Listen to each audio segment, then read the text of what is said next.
Guys played in Florida, won 2 games and competed very well against a Gonzaga team that I think is very talented, well coached, and is going to have a very good year. Great bounce back win for our team against UTEP.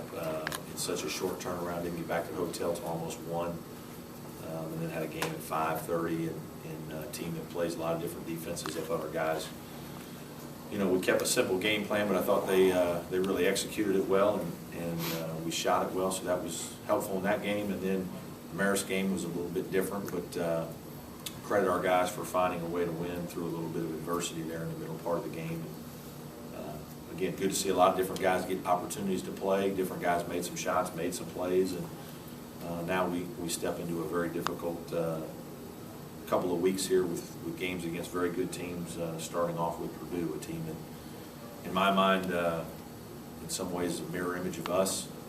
Matt does a great job in his pressure defense, pick up full court a lot, jam the ball, make it hard for you to score. Some motion offense just like us, some ball screen stuff like us, some sets like us, and then primarily all man-to-man defense like us. So really, Midwestern style of basketball a little bit, if you will. He's got a young team. We have a young team. He likes to play 10 guys. We play 10 guys. Both teams are still trying to figure everything out a little bit.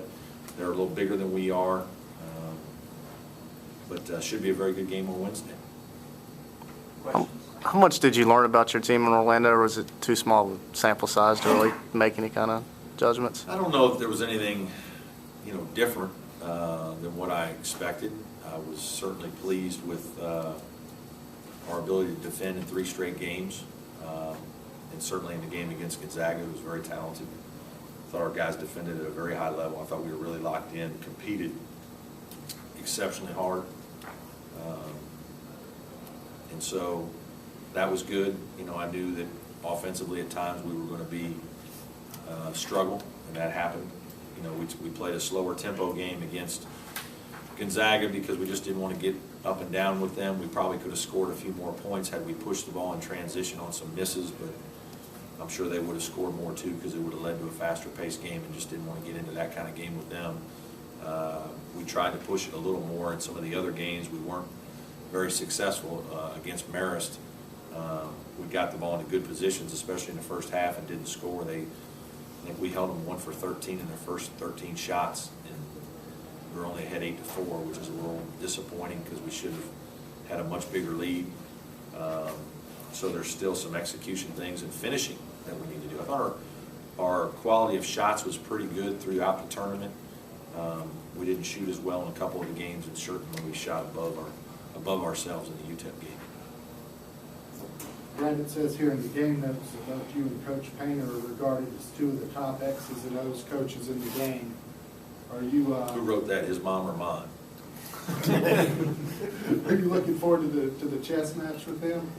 Yeah, I think sometimes, too much of this is all made about the coaches. The one thing in college is the coaches are the stable factor, not all the time as you see now in the off-season of college football, and you'll see in March and April in the off-season of college basketball. But people understand or see coaches on sidelines for a period of years, and so it's easier to equate the coach with a team maybe as opposed to players now, because a lot of times players are leaving, so a lot more is written about coaches sometimes at the college level. I think Matt does a terrific job. Philosophically, we're very similar as evidenced by our styles, but I don't know that it's going to be, he or I making 1 or 2 great moves in the game that are going to be the result in winning and losing. I think, more probable is the fact that 1 or 2 of our players or 1 or 2 of his players will step up and make plays and be the guys that determine the outcome. So, especially when you play teams that are very similar in style, I think it's more player dominated in terms of wins and losses.